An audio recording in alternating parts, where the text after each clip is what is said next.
Bonjour à tous, chers amis, vous tous qui voulez suivre l'Avent avec Théotokos. Je suis le père Jean-Baptiste Bienvenu de Padre Blog et je suis très heureux de vous retrouver aujourd'hui pour ouvrir la première case de ce calendrier de l'Avent. L'Avent, c'est toujours un temps particulier. Samedi à 16h30, je regarde par la fenêtre et je me dis mince, il fait déjà nuit, gros coup de cafard. Et puis en même temps, au même moment, je me dis tout à l'heure à la messe de 18h, on va allumer la première bougie de la couronne de l'Avent.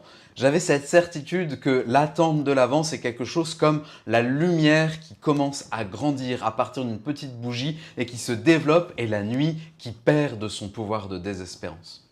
Et en même temps, pour nous, la préparation de Noël, c'est aussi la préparation des fêtes de famille. Et pour nous qui sommes célibataires, c'est toujours aussi un moment de tension, d'appréhension, un moment où on est partagé entre la joie des retrouvailles, parce que c'est chouette de retrouver tout le monde, et en même temps l'appréhension de ces indélicatesses, des questions qui mettent mal à l'aise, et puis cette difficulté à trouver notre place, l'impression d'être la dernière roue du carrosse au milieu de tous nos frères et sœurs qui sont mariés, celui ou celle qu'on case là-bas dans la chambre du fond entre deux neveux qui braillent dès 6h30 du matin.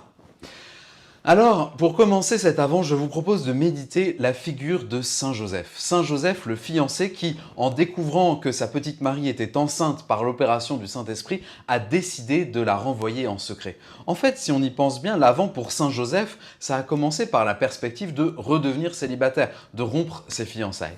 Donc je pense que Saint Joseph peut vraiment être un protecteur, un confident, un compagnon pour ce chemin de l'Avent qui commence pour vous qui êtes célibataire et qui voulez profiter de ce temps favorable.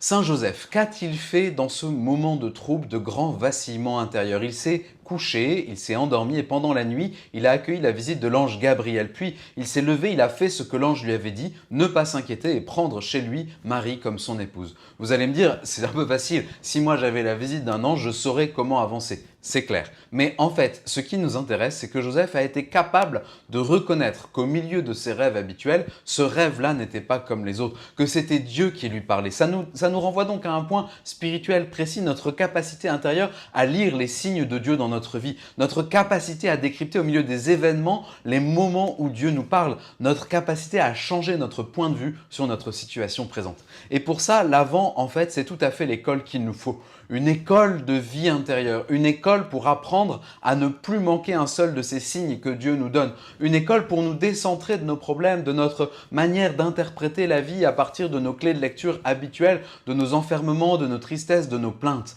L'Avent, c'est une école qui nous conduit vers le fond de notre cœur pour nous débarrasser de tout ça, de tout ce négatif, pour accueillir comme Saint Joseph que notre vie est une bénédiction, que notre vie est féconde et que nous sommes déjà des merveilles, dès maintenant, dès aujourd'hui, sans attendre demain. Alors, en suivant le calendrier de l'Avent, vous allez avoir plein de surprises, plein de défis à remplir, plein de petits exercices à faire pour avancer dans cette démarche. Alors moi, je vous confie à l'intercession de Saint Joseph et je prie pour vous afin que vous avanciez avec lui sur le chemin d'une intériorité renouvelée et nettoyer des filtres qui encombrent le cœur et qui nous empêchent de voir l'action de Dieu, Dieu qui est au travail dans nos vies et nos vies sont belles de lui. Alors, à bientôt, venez voir notre nouveau site internet padreblog.fr, ça sort aujourd'hui et c'est un cadeau pour vous former, pour vous faire du bien, des vidéos, des podcasts, des articles à foison. Venez découvrir ce cadeau et passer un bon Avent avec Saint Joseph vers Jésus qui renouvelle nos vies. À bientôt!